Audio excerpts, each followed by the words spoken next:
In this video, I'm going to show you guys how to install Valorant on PC or laptop in Windows 10 or 11. First, go to Google Chrome and search here Valorant download. Now, click on the first link. Here, click on download and select the folder on your computer, then click on save. In the top right corner, you will see that it's downloading. Now, click the downloaded file. Now, install it. After that, Valorant may ask you to install Riot Vanguard, which is their anti-cheat system. Click yes or allow when prompted. Then, restart your system if required. Once it's done, open Valorant, sign in with your Riot Games account, and you're ready to play. While this is downloading, I'd recommend signing in with your Riot Games account. That's going to open up the Riot Games launcher, which we'll be using to launch Valorant.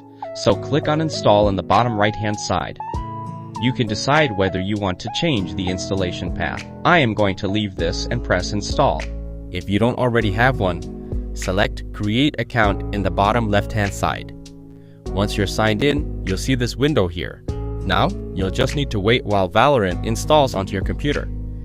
It's a fairly large application, so this may take a little time. Once Valorant has finished installing, you may need to restart your computer, or you may just be able to click on the play button. For me, I need to go and restart my computer. Once my computer has restarted, I can go and load up Valorant. For more information, check out the links given in the description. Don't forget to like and subscribe to the channel. Thanks for watching. See you in the next one.